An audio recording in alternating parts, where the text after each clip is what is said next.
What's up YouTube, Amisbro here, and for this video we are going to be discussing the anime and reviewing it, Death Note! Now, I don't have on here when this series actually came out. It could have been... It seems like it's a fairly recent one though. The animation actually shows it. Animation is well done, I'll tell you that right now. The animation and the voice acting were two things that were brilliant. By the way, for those who are Utapri fans, you'll be happy to know, if you watch the Japanese dub, that Ichino's Takoya's voice actor, Mamoru Mayano, plays the part of Light Yagami, which we watched, by the way, the dub version, and the dub actually wasn't that bad. You can actually hear the dub, which was also helpful. Although I did have some issues in the series, which we'll discuss. We'll discuss the issues with the voice acting now, and then we'll get into the actual story. We're going to do this a little out of order. The voice acting, I had some issues, like I did with, say, Black Butler, which is a series that we're going to be drawing some comparisons to with this. If you remember, I mentioned in my review of Black Butler, the voice acting was sometimes turned down, so they were talking like this and you couldn't hear it. In this series, you could hear the characters fine, but some of the names you sometimes would get mixed up, or you legitimately didn't know how you spelled it. I'll give you an example. One of the Shingamis is named Rem, R-E-M. I spelled it R-E-N, Ren, because that's what I thought I was hearing for a good portion of the series. Then I come to find out it was actually Rem, and I'm like, oh, okay. And the only reason I knew that was because I heard it when I was hearing Light's voice actor mention the Shingami by name. Or excuse me, L's voice actor. So the voice acting was fine, although sometimes it was confusing as to what you were hearing. Another example, one of the female characters. I have wrote it down twice. I have wrote it down two different ways many times during the course of my live blog. I wrote it down as Misa, and I wrote it down as Misha, because I was literally hearing it both ways every time. I couldn't tell which one was the right one. Eventually I come to find, and I don't really know if I ever really figured out if it was Misha or Misa. If somebody knows that's seen the series, now mind you, I'm reviewing this, so I've watched it, but I had a hard time understanding the pronunciation of the name. Okay? The next big thing we need to discuss when it comes to this here series, like I mentioned, the animation is really good. The story. Okay, the story is a bit weird because of the way they progress the characters.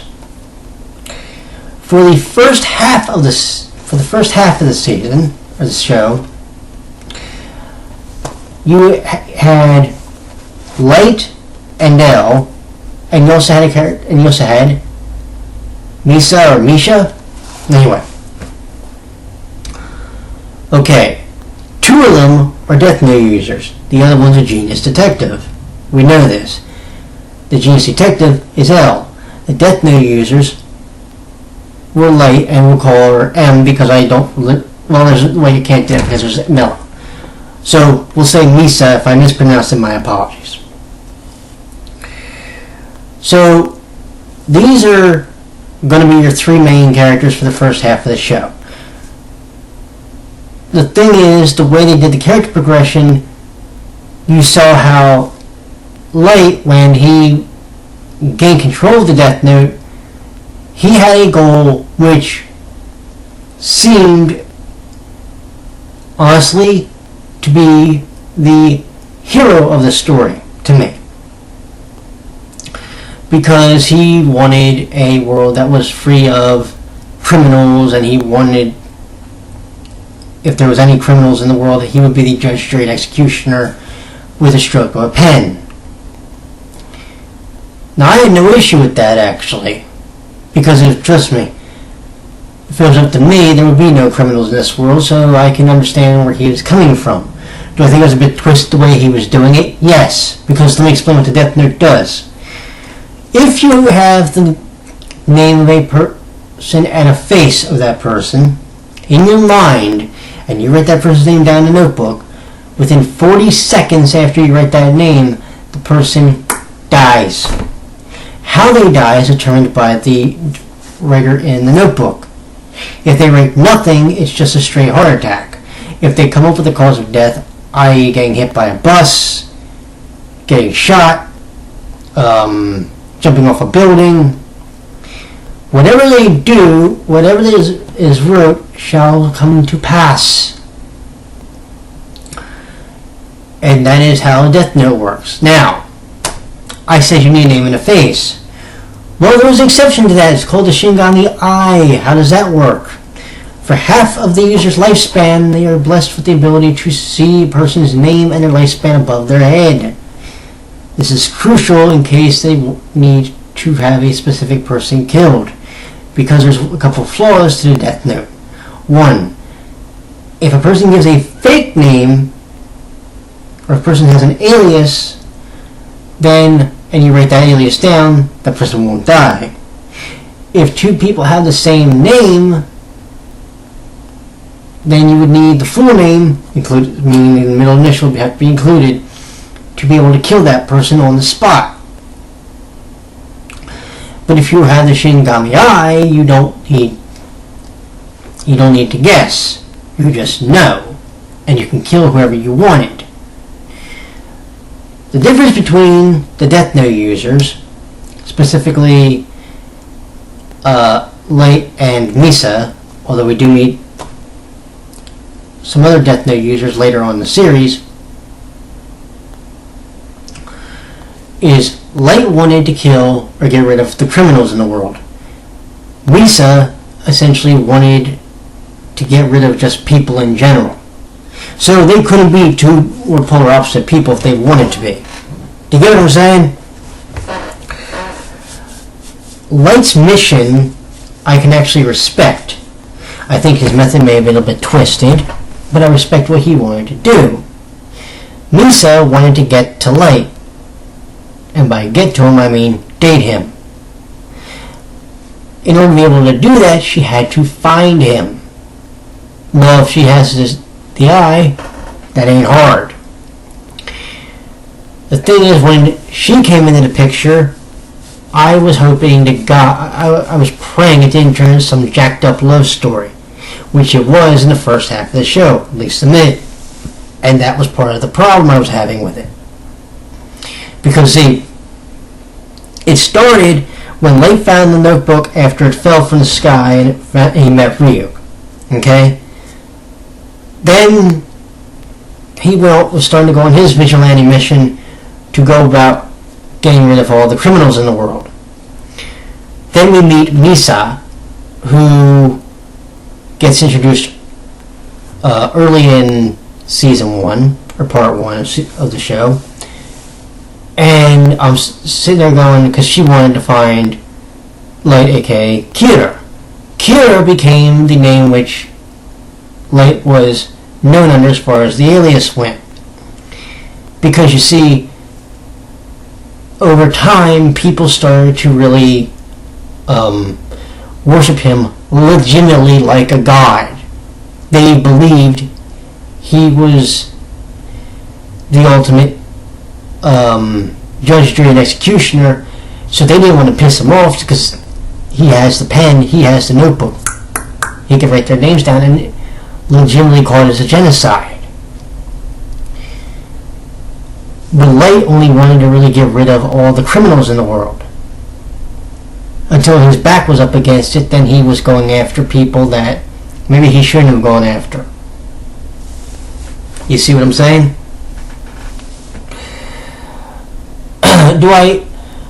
Like I said, do I think that, his methods were a bit jacked up? Yeah. We can say that unequivocally.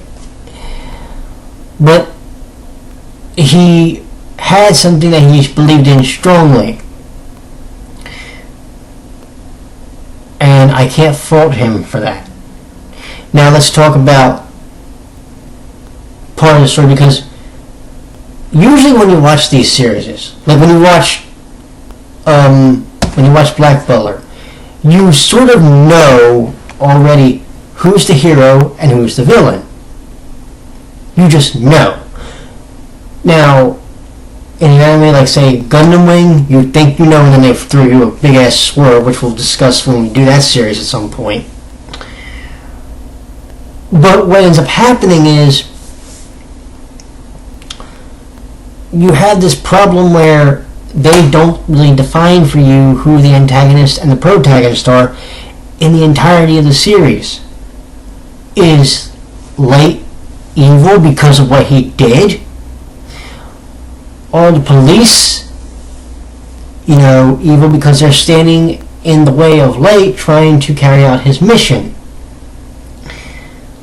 That was the big issue, at least to me. And when you throw in Nier and Mello in the second half, it really starts to become one of those, so who's the hero here? You think, like I said, you think you know, but do you really? Because usually the hero has a really big following. Well, Light was developing a cult following. No, legitimately, when I say cult, I mean it was a cult following. Because people were worshipping him like a god. Do you see? And the police were kind of being looked at as the guys who, how dare you come after our leader? Do you see? So there was that issue. Now I will say, to me the story got better in part 2 because you didn't have, L trying to take his temperature when it came to Light was like, because one minute he's really certain that he's here, the next minute he's not certain. The next minute he's 90% certain, the next minute he's 5% certain. Then there's this, that, and there was even the one part where they handcuffed each other, he, being L, handcuffed himself to Light to make sure that he knew whether or not he was Kira. Do you see why that became a bit of a problem for me? So, where are we really with this series? It's hard for me to really say I recommend it because it has Black Butler syndrome. The first half was and the second half was really good. So I can't tell you to watch just the second half because you need to know everything before you can really move on. Now, there is a recap episode, but the recap episode happens in, I want to say it's like midway through part 2 when they catch up on the story. So if you're trying to watch just part 2 and not part 1, you'd be completely lost. You can't do that. At least with Black Butler, in many respects, it's 2 seasons and it's virtually 2 different stories. Although I'm not even sure if they really completed the one story in that series. But what do I know? Now, if you said to me, okay, But if you were to base it off of just season 2 or part 2, would the series get a pass? Yeah, because the story started to flow a little bit better. To me, when you have Elle being bipolar, Misa being a clingy little girl, I'm going to use my one to use, and Light trying to do his thing, the story just became kind of a And in the long run, you kind of wondered at first, because I said this to you right after I talked about part 1, the show was kind of in the middle. Well, it still kind of is. I can't really recommend it wholeheartedly. I would have to tell you, only watch this if you're into psychological thriller type series. If you want to get into, fine, you can start this one, but I have a feeling there's going to be a lot better down the line. Matter of fact, I know there's a lot better. Boogie Pop Phantom is a good one to watch. I don't know how Psychopaths is yet. We're going to get to that one though down the line very soon, I promise you. So, can I give this a real recommendation? I'll give it a pass. You know, you can watch it, but there's better out there. Alright?